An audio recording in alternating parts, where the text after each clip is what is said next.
Hello there everybody, it's Nick broadcasting to you again one more time on the Get Me Off Grid video blog, which is a fundraising blog which I'm using to help myself get completely and utterly off grid. That's essentially the goal. Yes, I am taking donations for that. I don't regard this as e-baking, it's going towards a project.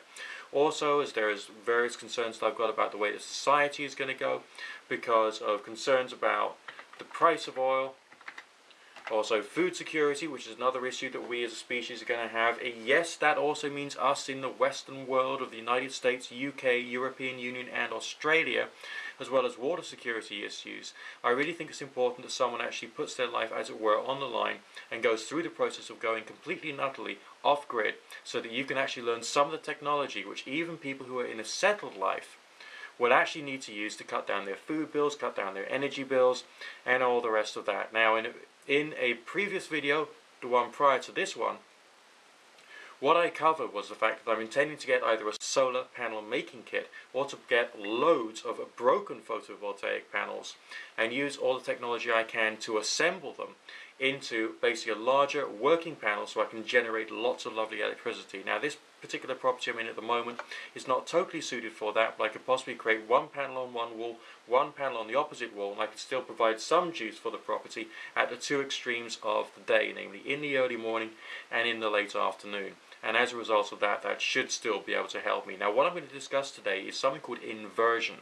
Now, inversion is when you take a direct current, okay, just like you get out of a car battery or a deep cycle battery, 12 or 24 volts, whatever, and you turn that into something which is similar to or identical to the mains current in which you normally have in your house.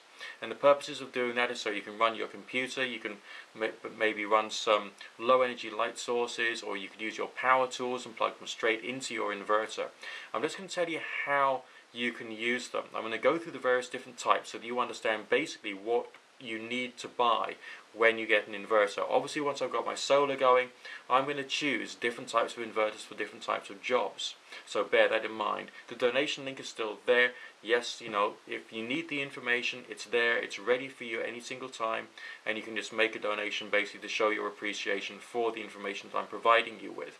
Remember, my personal goal is to get myself completely and utterly off grid, and as a result of that, all that money will be going straight to the project. And the project is essentially there primarily because the information is what's important. It's the information that you're basically paying for. And so I've got to take each and every single aspect of the journey deadly seriously.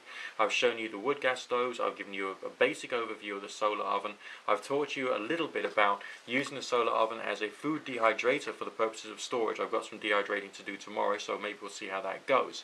Either way, let's get on with the subject of inversion. Now, there's two main different types of inverters that you can get. One is the stand-alone and the other one is the grid tie. Now, the stand-alone is for when you are already completely and utterly off-grid. Okay, that can include when you're using a recreational vehicle such as a caravan or maybe a motorhome or a yacht maybe, and you still need to have that 240 volts, 50 hertz current, or what is it you have in America, 120 or 110 volts?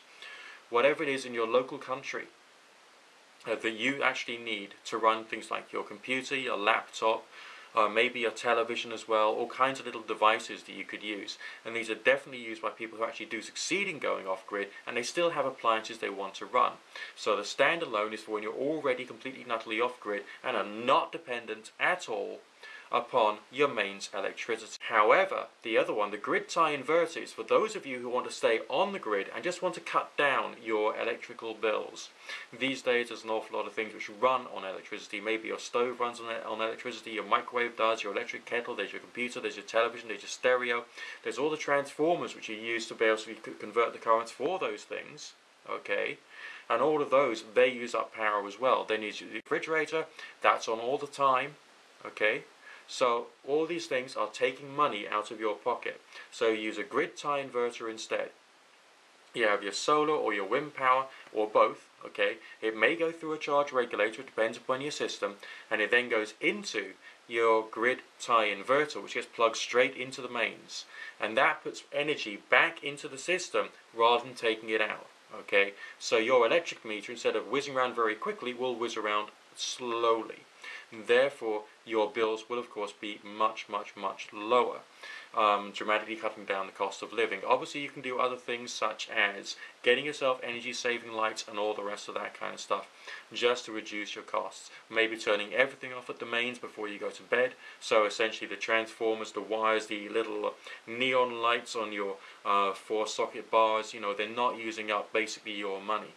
Okay, because you're putting some of it back into the system thanks to solar and thanks to wind power.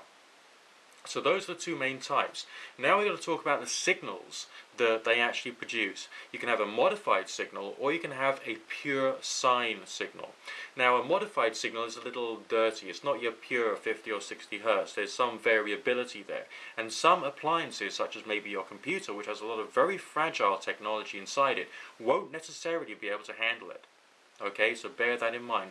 Your more high-tech stuff won't be able to handle the modified signal, but will be able to handle the pure sine signal, which is pure sine wave, AC, alternating current, coming from your inverter.